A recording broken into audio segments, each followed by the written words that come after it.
There's a reason why I bought this car, and yes, many regular viewers of the channel will know it's my project car, but the aim of this project is not speed or power, which is the aim of most M140i owners. It's to simply enjoy the last ever straight six engine fitted to a BMW hot hatchback.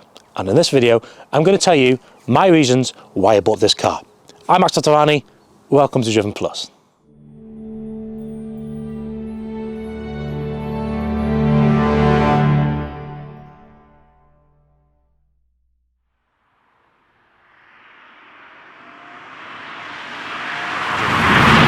Being powered by the famous and one of the most legendary engines BMW have ever made, the B58. And I'll admit, in stock form, the Audi RS3 is a better car. But that car didn't even cross my mind when I was in the market for a hot hatchback. And you know why? Because these M140i's are in a league of its own and nothing comes close. And people question the looks of the M140i. They say it's too subtle looking. Where for me, that's what makes this car special. It's a wolf in sheep's clothing, but I suppose I'm being a little bit hypocritical there because I've bought a body kit for it. Soon to go on, but come on, this car does need a makeover though, doesn't it? There's many reasons why I bought a BMW M140i, and let me tell you the first thing. The first reason is the price and value of these things. Bang for your buck, they're one of the best performance cars you can buy. Then another reason I bought this car is that the M140i is probably one of the cheapest cars out there to modify. If I sent this to a tuning company tomorrow, I'd spend around 500 quid, I'd be walking out with 430 horsepower. There's not many other cars that you can do that with. And then the last reason why I chose the M140i over anything else is its powertrain. 4MATIC systems, 4Motion systems, Quattro systems are all very good, but they're also a bit boring. Nothing else gives you quite the thrill than a small, compact hatchback which sends all the power to the rear wheels. Nothing comes close to this driving experience. It just gives you a totally different driving experience from anything else in its class. It puts you on edge. It really does. Wants to kill you.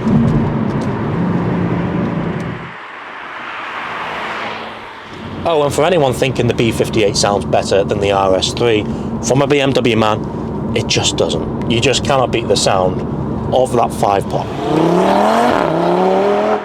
B58 still sounds good, but not a patch on that RS3. Don't get me wrong, this still sounds pretty good if we go down the gears. Just needs a bit more though, doesn't it? You know, when I first drove this car when I picked it up from the dealership, 5 minutes down the road I said to myself, yes, this needs an exhaust, because it's just a bit muted for a 3-litre engine. I'm in third gear at 4,000 RPM there, you can't hear anything. I mean, it makes a nice tone, but it's just not in your face loud enough.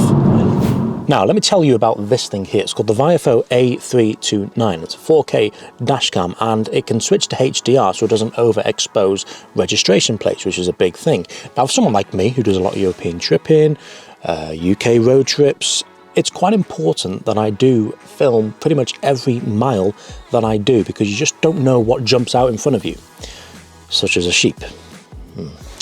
Let's not go there, actually. Now, the good thing is about the A329 is that the picture is crystal clear. So if you're ever involved in a collision, or one of our members is involved in a collision, then you'll be able to identify the license plate of the other car. Now, one good thing about this dashcam is the installation. Now, it took me around 1 to 2 hours. That's because I've got an attention to detail, because it's got the front-facing dashcam and the rear-facing dashcam as well. And the good thing is about the rear-facing dashcam is that it's nice and small, it doesn't obstruct your view. But it comes with a 2.8mm thick wire, so it's nice and thin, meaning you can tuck it behind the trim, which I've done there. You can't see any of the wires, so it's really easy to fit. The A329 is also the first dashcam to use Wi-Fi 6 technology, meaning I can download a 4K 1-minute long video in just 10 seconds to my phone. So if you're after one of these, I'll leave the link in the description below. But for now, let's get back to the video. So there's a few modifications that I've already done to this car, and a few modifications which are waiting to go on. One of them is the Maxon body kit. I'm going to do a separate video on that one for anyone wondering. So I've bought a front splitter, side skirts and a diffuser, but I just think it just needs to touch it up a bit more. I like the subtle look. I just think the front end on these cars, especially with the angel lights, I do like the silver mirror caps on these as well. It just makes it stand out. I'm not a big fan of the M mirror caps which people put on. I like the fact that it's got a sunroof as well. And it does look good in black, but that will change. And you know what? I actually don't mind the stock wheels on these cars, but I think at some point down the line, I'm going to change them. And that's going to be dependent on the colour of the wrap, because I want to go, I think silver. Yeah, why not? I'm not going to go black. Maybe bronze. But no, I think silver is where I want to go. And for anyone thinking, oh, it's got budget tyres on, yes, I've got tyres waiting to go on. I'm just waiting for the weather to get a little bit better so I can get more out of them. And for anyone wondering, oh, what tyres did you go for? Goodyear Eagle F1 asymmetric 6s. Now this particular car, because it's 2019, comes with a PPF, petrol particulate filter, and that can affect the noise these things make. They sound a bit reserved. Have a listen.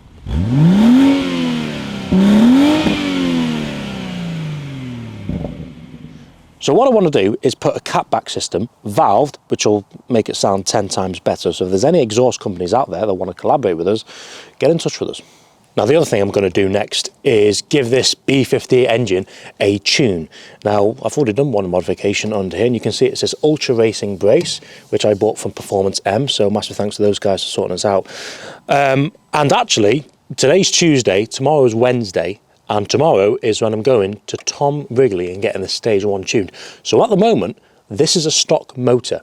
So, just for a bit of comparison, it's a little bit moist, a bit greasy outside, let's do a 0 to 60 test to see what this generates stock.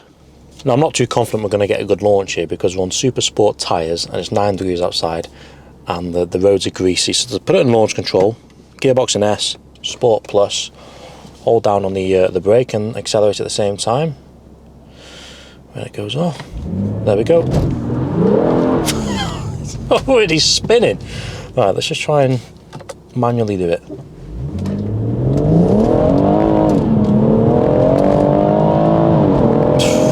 .27.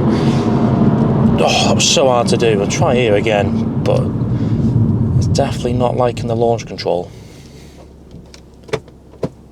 Right, that's an S. Come on. It's just spinning the rear wheels.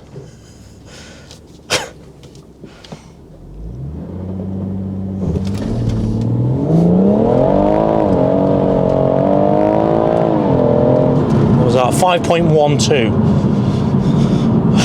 I think we're going to struggle to get a sub 5 second time here. Do we go for a third one? Let me go try a different location. Alright, third and final run, here we go.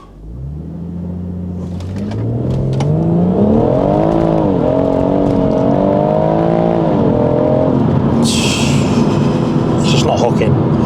5.26. Yeah, that seems to be the common number, but not that I'm bothered about 0 to 60 time, but it's just interesting to see what it does stock super sport tyres in cold weather on a greasy surface. Is not helping. But anyway, back to the review. So when we come onto the inside of my M140i, I do love the cream interior. I gotta admit, that was one selling point for me. People love it or hate it. I'm a fan. Of course, you've got the sunroof as well. So when you're abroad, when the sun's shining, when it's warm, you know, it's quite a nice place to be. So I've touched a few things up in this interior already. And I've probably focused on the interior much more than aesthetically than anywhere else on the car. So let's start with the steering wheel. So what I've done, I've bought M2, 3, 4 gear shift paddles. I've put them on. I just think they look better and they feel better as well. Let's go into the middle dash. So I bought an M2 interior trim kit. Now the stock M140i comes with just this aluminium brush. Now this M2 is all carbon fibre exposed. It's much better. So what I give about £300 to this, and what came with it was the interior trim, the centre console which goes over the iDrive controller, and the door handles as well. So it looks 10 times better. And when I did all that, I thought, oh, the only thing which doesn't match the interior now is the gear surround and the gear selector. So I've also changed them as well. And that's about it. I think, if anything, the only thing which you might change next is give it an Alcantara steering wheel, because that's one thing I do miss from the M4 CS. It's just quite nice having an Alcantara one. It's just more grippy. So that might be the next thing I do. But yeah, they're the modifications I've made on the inside. Now for me, the new suspension on a B road here, as we come to some tight bends, I mean, the car stays so flat in the corner, but yet going over a bumpy road, it's more compliant. It's weird. It really is. It stays flat in the corner. The good thing about the suspension is that makes it a great daily driver, but yet a fantastic sports car at the same time. And Tommy, well, he hit the nail on the head, and you can't say it any better. So I'm not stealing your line, Tommy. I'm just reiterating what you said, and I've given you credit for it. But it's honestly, if you're thinking of getting the Birds modification to your suspension done, do it. The thing is, say you're looking to buy an M140i, you really have to understand what you want it for. Because I knew straight away when I was getting into an M140i, you have to sideline maximum £5,000 to get this anywhere near as good as what it should be or what it can be, such as the suspension, the limited slip differential, an engine map, and the gearbox map. And you can do a load of other things as well, but they're kind of the main bulk for me. And people say, well, you can have an M2 for that price. I've got an M4 CS, remember, I don't need an M2. And this is I quite like the attraction of the 140s. They're understated, rear-wheel drive, hot hatchback. As I said before, they're in a league of their own. That's why I love them.